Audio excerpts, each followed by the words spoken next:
Bonjour chers amis auditeurs et auditrices, c'est Hervé Chosville à l'antenne, je suis ravi de vous retrouver comme chaque semaine. Les dictatures africaines ont souvent été au centre de mon émission hebdomadaire. Il est vrai que durant les 24 années passées en Afrique, je les ai beaucoup fréquentées, ces dictatures.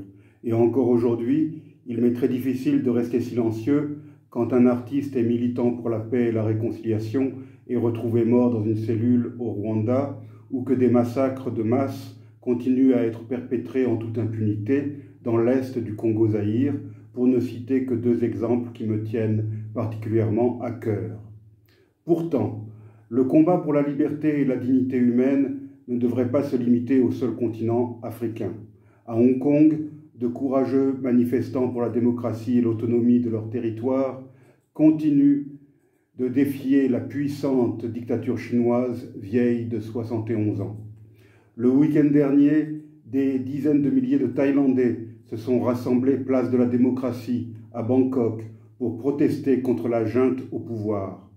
L'homme fort qui dirige le Cambodge depuis 4 décennies continue à réprimer toute velléité d'arriver à une véritable démocratie respectueuse des droits de l'homme et de l'environnement, alors que lui et sa famille tentent de perpétuer leur mainmise sur ce petit pays.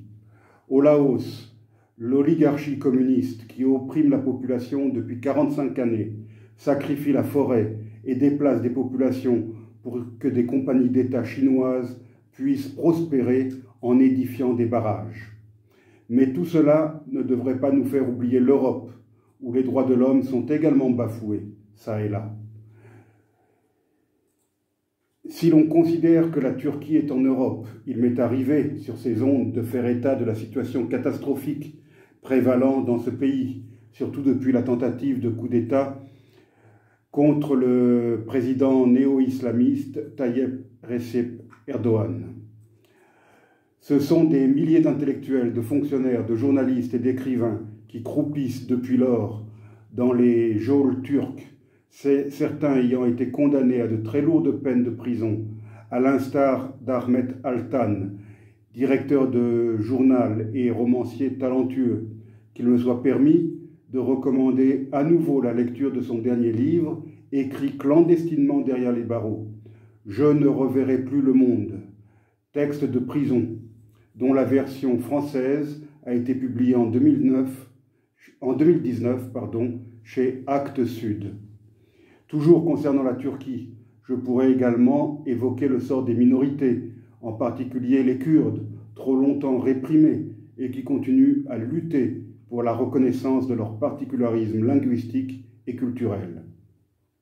Cependant, il est un pays, vraiment européen celui-là, que j'ai rarement eu l'occasion d'évoquer. Ces derniers jours, il a même réussi à faire la une des grands médias alors qu'il en était quasiment absent depuis son indépendance le 25 août 1991, il y a tout juste 29 ans. Ce pays enclavé, c'est la Biélorussie. J'ai bien dit la Biélorussie et non le Bélarus, comme on l'entend ou le lit trop souvent. En effet, si cette république issue de l'ancienne Union soviétique s'appelle bien Bélarus en langue locale, en français, elle a toujours été connue sous le nom de Biélorussie.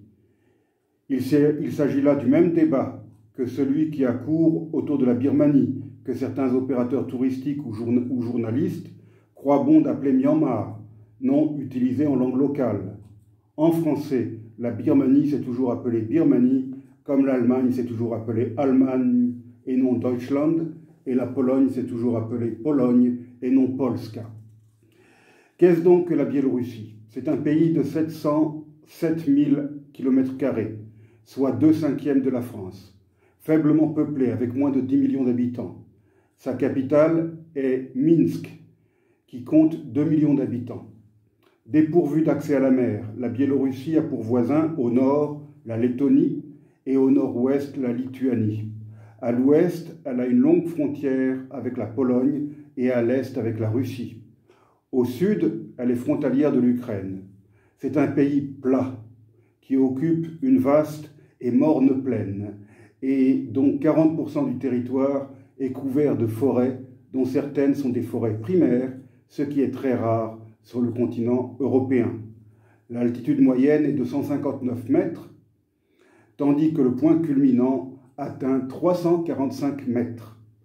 Le pays compte de nombreux marécages et une multitude de petits lacs. La partie méridionale de la Biélorussie a malheureusement été contaminée par les radiations causées par la catastrophe de Tchernobyl survenue le 26 avril 1986. Je précise que cette centrale se trouve en territoire ukrainien, mais c'est la Biélorussie qui a subi le plus fort impact, avec 70% des retombées radioactives. On l'aura compris, la Biélorussie est un pays agricole et un pays d'élevage, essentiellement bovin. Il produit beaucoup de lait et de viande, mais il compte aussi de nombreuses industries héritées de l'époque soviétique, en particulier des usines de fabrication de tracteurs et de réfrigérateurs. Le peuple biélorusse est instruit, avec un taux d'alphabétisation s'élevant à 99%, et il dispose d'un système de santé performant. Le pays est bilingue. Seuls 29% de la population sait parler, lire et écrire le biélorusse. La langue russe est une langue usuelle pour la grande majorité de la population. La Biélorussie est un pays majoritairement orthodoxe, même si le catholicisme est très présent au sein de la minorité polonaise de l'ouest du pays. C'est au Xe siècle qu'apparaît dans les chroniques une référence à la principauté de Polotsk, ancêtre de la Biélorussie actuelle. Quant à Minsk, il en est fait mention pour la première fois en l'an 1067. Cette principauté fut par la suite intégrée au Grand-Duché de Lituanie, dont le vaste territoire incluait la Lituanie et la Biélorussie. Vers la fin du XVIIIe siècle, la partie biélorusse de cet État fut progressivement annexée par l'Empire russe. En 1812, la Biélorussie fut envahie par les troupes françaises conduites par Napoléon. D'ailleurs, c'est dans ce pays que coule la célèbre Bérézina, qui est un affluent du Dniepr. Un siècle plus tard, la Biélorussie fut le théâtre des combats germano-russes de la Première Guerre mondiale. Le pays profita de la révolution bolchevique et de la signature d'une paix séparée entre l'Allemagne et la Russie pour proclamer son indépendance le 25 mars 1918. Mais ce fut une indépendance bien éphémère, car la Biélorussie fut rapidement envahie par l'armée rouge, qui entra ensuite en Pologne, qui venait de recouvrer, elle aussi, son indépendance, grâce à la défaite des empires centraux. C'est le traité de Riga qui mit fin au conflit soviéto-polonais, le 18 mars 1921. Au terme de ce traité, la Biélorussie fut partagée entre la Pologne et la Russie soviétique. La partie occidentale était intégrée à la Pologne, tandis que l'Est devint, en 1922, lors de la création de l'URSS, la République socialiste soviétique de Biélorussie. La conséquence du traité de non-agression, signé en août 1939 entre l'URSS de Staline et l'Allemagne de Hitler, fut que, dès le 1er septembre, les armées nazies déferlèrent sur la Pologne, tandis que 2 semaines plus tard, l'armée rouge s'emparait du tiers oriental de ce malheureux pays. Cette région fut aussitôt réintégrée à la République socialiste soviétique de Biélorussie. Mais l'accord entre les deux dictateurs vola en éclats lorsque l'armée nazie envahit le territoire soviétique à partir du 22 juin 1941, dévastant la Biélorussie et l'Ukraine. Un quart de la population biélorusse périt durant l'invasion et l'occupation nazie. 800 000 juifs furent massacrés, soit 90% de la population israélite du pays.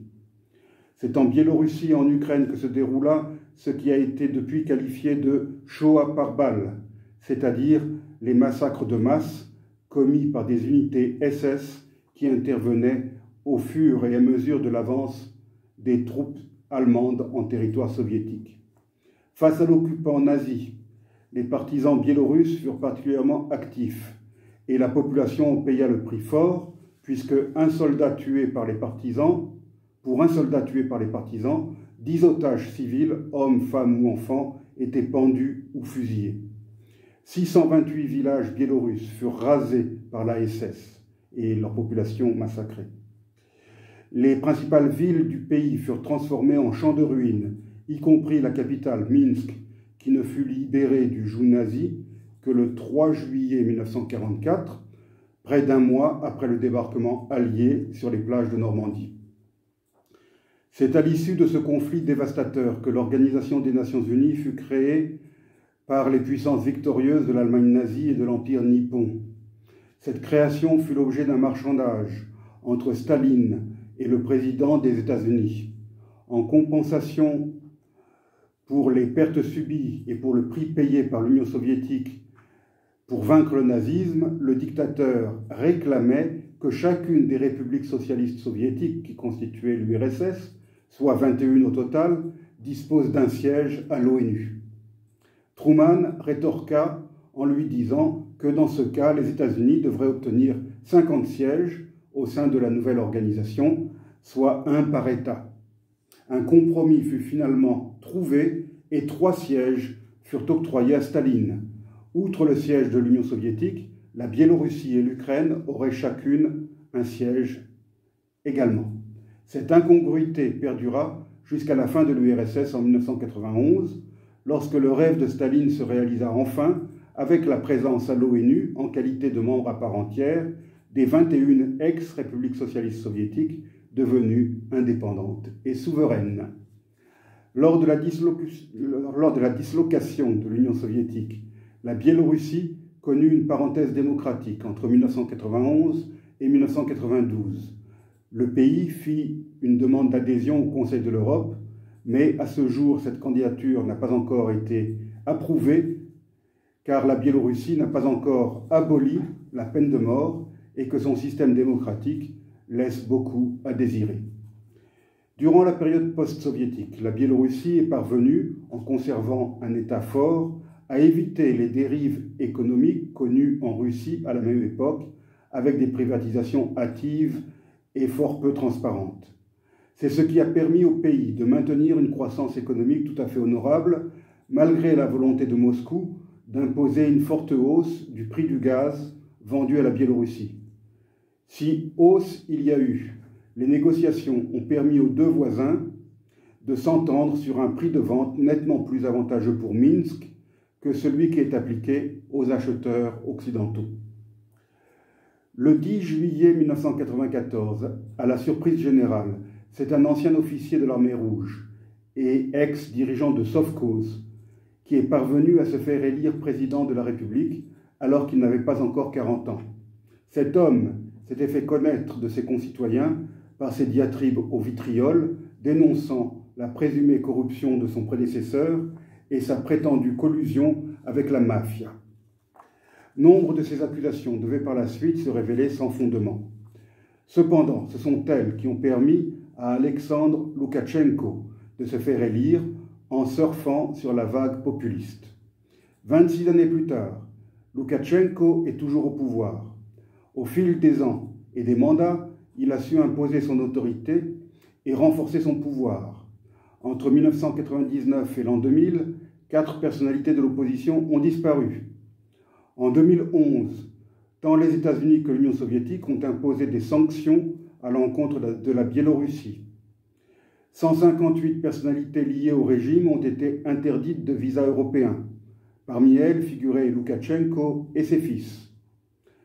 C'est cet homme, Loukachenko, qui, le 9 août dernier, se présentait pour un 6e mandat. Auparavant, en juin, 2 candidats de l'opposition avaient été arrêtés et leur candidature rejetée. Il s'agissait de Viktor Babaryska et de Sergueï Tsikhanovsky, un homme jeune qui avait acquis sa notoriété grâce à ses activités de blogueur et de youtubeur. Loukachenko n'avait cependant pas prévu que les épouses des opposants emprisonnés prendraient le relais de leur mari. C'est ainsi que Svetlana Tsikhanovskaya, 37 ans, l'épouse de Sergueï, annonça sa candidature à l'élection présidentielle, candidature qui fut validée. Maria Kolesnikova, la directrice de campagne de Viktor Babarysska, s'engagea aux côtés de la candidate. Svetlana Tsikhanovskaya a été la surprise de cette élection. Lors des scrutins précédents, aucune personnalité d'envergure n'était parvenue à représenter une menace pour la réélection de l'homme fort de Minsk. Or, pour cette élection présidentielle, Svetlana Tsikhanovskaya, qui était encore totalement inconnue avant l'arrestation de son mari, a réussi à attirer les foules lors de ses rassemblements de campagne. Pour toute une génération qui n'a connu que Loukachenko comme omnipotent président, elle a incarné l'espoir d'un changement possible et d'une alternative crédible. Ce mouvement de fond qui a su réveiller la société biélorusse a été qualifié de « révolution des femmes » à cause de cette candidate et des femmes qui, avec elle, menaient campagne. Leur jeunesse a aussi constitué un contraste saisissant avec l'image donnée par un ancien apparatchik vieillissant, pur produit de l'ère communiste. La veille du scrutin, Maria Kolesnikova et Maria Moroz, porte-parole de Svetlana, furent arrêtés. Ce scrutin s'est malgré tout tenu sous haute surveillance policière et militaire. Selon les résultats officiels, Alexandre Loukachenko aurait obtenu 80,08% des suffrages contre 10,9% pour sa jeune rivale. Ces résultats semblent peu crédibles au regard des foules drainées par Svetlana Tsikhanovskaya durant sa campagne ainsi que durant les manifestations quotidiennes qui ont suivi l'annonce des résultats. Non seulement la candidate donnée battue conteste ces résultats, mais elle en revendique la victoire. C'est ainsi qu'elle a déclaré, je cite, « Le pouvoir doit réfléchir à comment céder le pouvoir. Je me considère vainqueur de ces élections. » Fin de citation. Mais dès le 11 août, Svetlana Tsikhanovskaya a dû se réfugier en Lituanie voisine, d'où elle a pu lancer des appels à la population biélorusse. La manifestation géante du 16 août à Minsk a rassemblé au moins 200 000 personnes, alors que le meeting de soutien qui se déroulait le même jour dans la capitale n'a attiré que quelques milliers de partisans du président, malgré les moyens mis en œuvre pour faire de ce rassemblement un succès. Même si la police et l'armée verrouillent Minsk, des signes qui ne trompent pas sont apparus au sein du régime. Un ancien ministre de la Culture s'est rallié à l'opposition, tandis que l'ambassadeur de Biélorussie en Slovaquie a exprimé son choc concernant la répression. Le 17 août, le président est allé s'adresser aux ouvriers d'une usine de tracteurs à Minsk. Son discours a été interrompu par les cris des travailleurs rassemblés devant lui, qui scandaient les mots de « démission » et de « part ». Cette scène n'était pas sans ressemblance avec le dernier discours prononcé par Nicolae Ceausescu en décembre 1989 devant la foule rassemblée devant le Palais du Peuple, à Bucarest. Lui aussi avait été interrompu par des cris hostiles. Lui aussi avait dû être évacué par hélicoptère. On sait ce qui est devenu durant les jours suivants. La Biélorussie est-elle engagée dans un processus insurrectionnel semblable à celui de la Roumanie de 1989? Les jours qui viennent le diront. En tout état de cause, Loukachenko semble avoir compris le message de son peuple et il a semblé prêt à faire quelques concessions. Il a évoqué la possibilité de changer la Constitution et d'organiser ensuite de nouvelles élections. La répression, elle, ne faiblit pas. Il y a eu 3 morts, 200 blessés et près de 7000 arrestations durant les différentes manifestations de l'opposition. Loukachenko semble compter sur l'aide de Vladimir Poutine, avec lequel il n'a pourtant pas toujours eu des relations faciles dans le passé. Le Kremlin va-t-il intervenir pour maintenir le vieil autocrate au pouvoir, ou bien va-t-il au contraire manœuvrer en coulisses pour favoriser une transition pacifique tant qu'il en est encore temps? La clé de cette crise se trouve en effet davantage à Moscou qu'à Bruxelles, où les communiqués et menaces de sanctions de l'Union européenne, ou bien encore les proclamations excessives de certains dirigeants occidentaux, n'ont guère de chance de faire fléchir Alexandre Loukachenko. Il s'agit donc là d'une affaire à suivre.